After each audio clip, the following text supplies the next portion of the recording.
تركيب مثبت السرعة. أول حاجة بنعملها بنفك كبسولة الإيرباك. بعد كده نشيل الفيش، نفك الطارة. بعد كده نطلع طقم الزراير والطبة، نركب طقم الزراير. بعد كده نبتدي تركيب مثبت السرعة بالضفيرة بتاعته في الشاشة.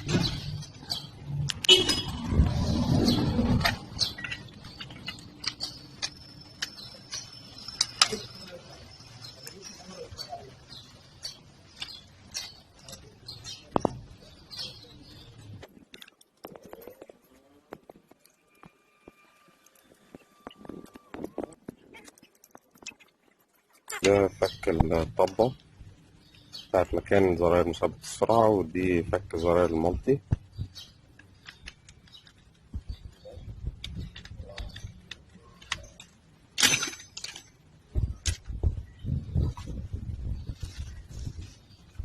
يتم تركيب طقم الزراير الجديد اللي بيتم التحكم منه في مثبت السرعة ومحدد السرعة ومدة السواقة، أو في الجهاز اللي شامل الثلاثة عن طريق الزراير. يعني مش الزراير هي مثبت السرعة، لكن الجهاز اللي بيركب هو مثبت السرعة، لأن في ناس بتبقى مختلط عليها الأمر في موضوع الزراير ده، تروح تشتري الزراير تفتكر إن دي بتفعل مثبت السرعة في العربية.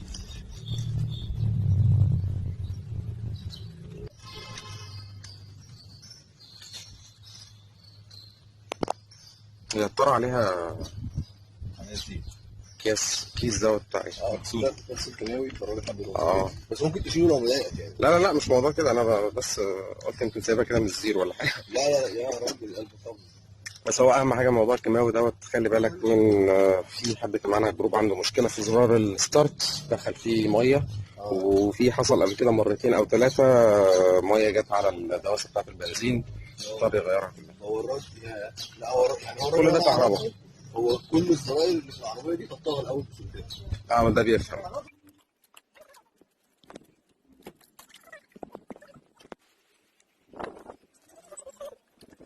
الشاشه بتاعت مثبت السرعه بعد تركيبها فوق المرايه، وتم تركيب مثبت السرعة والزراير زي ما احنا شايفين. بس دلوقتي بيتم توصيل الجهاز المثبت. أول حاجة بقى عايزين نعرفها، احنا عندنا الجهاز دوت عبارة عن 3 وظائف. بالنسبة للزرار الأولاني اللي هو الكانسل دوت، عشان نستخدمه ده اسمه محدد السرعة. محدد السرعة ده لما بندوسه دوسة تقيلة كده بيظهر لنا 3 شرط دول. ومحدد السرعة معناه إنك تظبط على سرعة معينة. لو حضرتك دوست دواسة البنزين دي لحد الآخر تدي RPM أكتر من اللي يمشيك 70، والعداد مش هيطلع عن 70. في RPM كمان. الRPM يعني مش هتطلع معاك. لا هتوصل لحد اللي يوصلك لل 70 وخلاص. بعد كده هيبقى الRPM مستقر معاك مهما دوست بنزين. ده لما بنيجي نبطله، ده طبعا هنا الليمتر اهو، لما بنيجي نبطله بندوس كده كانسل خلاص. دوسه طويله ولا دوسه بس؟ دوسه طويله. تمام. وابتدي استخدمه بدوس من تحت الزرار، وابتدي ارفعه. بعد كده بدوس دوسه طويله تاني عشان اخليه بس كده خلاص. في الجهاز الثاني ده اللي هو محدد، ده اللي هو مدة السواقة. مدة السواقة هي اللي بتظهر لحضرتك هنا على اليمين الشاشة فوق، ده اللي هو السبورت 3. ولو انا حبيت ان انا اغيره بطلع لفوق وبنزل لتحت، بيحولني على الايكونومي. بطلع لفوق بنزل لتحت كده نيوترال مود اللي هو العربية زي ما كانت خالص بدون تدخل. بطلع لفوق بنزل لتحت، ده سبورت 1، وهكذا لغاية ما سبورت 2. وهي دي الدورة اي حاجه اطلع لفوق وانزل لتحت. بالظبط كده سبورت 3 ثبته. بالظبط. ثبته. تمام. احنا يعني هنبتدي نجرب على سبورت 3 ونشوف الاداء بتاعه. بس ده شروط استخدامه ان حضرتك لو سايق ما تكونش دايس على دواسه البنزين، يعني ترفع رجلك عند دواسه البنزين وتبتدي تستخدمه، تحول براحتك، وبعد كده ترجع تدوس على دواسه البنزين تاني. عشان احول من مود لمود لازم اشترك من البنزين. بالظبط كده. دي حاجه. الحاجه الثانيه انه لو مشغل مثبت السرعه او محدد السرعه مش هيشتغل، مش هيحول معاك.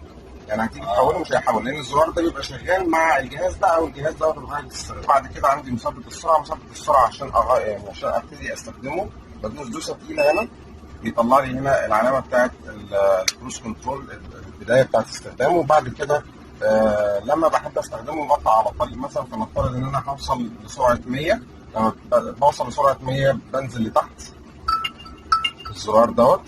اول ما بنزل لتحت بالزرار دوت بيثبت لي السرعه اللي انا عليها، اللي انا قاريها هنا او هنا. تمام. بعد كده لو انا ماشي خلاص مش شايل رجلي من على دواسه البنزين والعربيه ماشيه على سرعه 100، لو حبيت ان انا ازود السرعه ممكن ان انا ادوس على دواسه البنزين تزود لي السرعه عن ال 100 اللي موجوده هنا، ولو مشيت رجلي من على دواسه البنزين العربيه بترجع تاني لل 100 لوحدها. وفي امكانيه بالزرار دوت ان انا ارفع بالكيلومتر الواحد لفوق وانزل بالكيلومتر الواحد لتحت عن ال 100 اللي انا ظابطها. يعني انا لو انا ظابط على ال 100 وطلعت كده هتدي 101 102 وهكذا، وتنزل 99 98 وهكذا. ولو في حاجه طرقت ودوست فرامل، مجرد ما تدوس فرامل العربيه بترجع للوضع اللي هي فيه دلوقتي دوت، اللي هو مثبت السرعه بيكون في ستاند باي بس مش شغال. بس لما اروح نرجعه تاني، لما ترجعه تاني ترجع للسرعه اللي كنت ظابطها من غير ما عليها. ادوس بنزين بقى. من غير ما ادوس بنزين.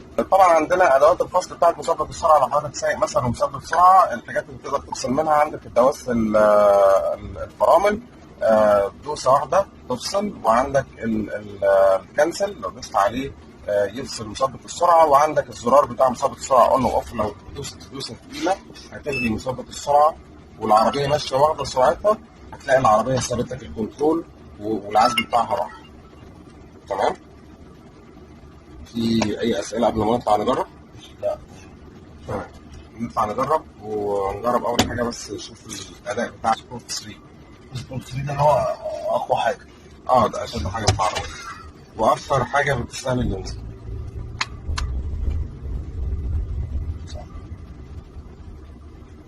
طبعا مش عربيتي. مش عربيتي. طبعا كان علامه بنزين معناها ان انت ده زياده عن اللزوم. والله تمام. عندك ده سبورت 3، حبيت تغير المود كده بس خلينا مركزين مع الموضوع. انا شيل فرامل، ما كان ليش فرامل اصلا. شيل رجلك على البنزين بس. رجلك على البنزين بس. كنسل بتقلب لفوق. بتطلع لفوق. بطلع لفوق. استنزل. خلينا نجرب الايكونومي. جرب الايكونومي. تعمل بقى البطه جدا. دي شكل حاسس ان هي عاديه. طبيعة العربيه. لا ده الاقل من العادي.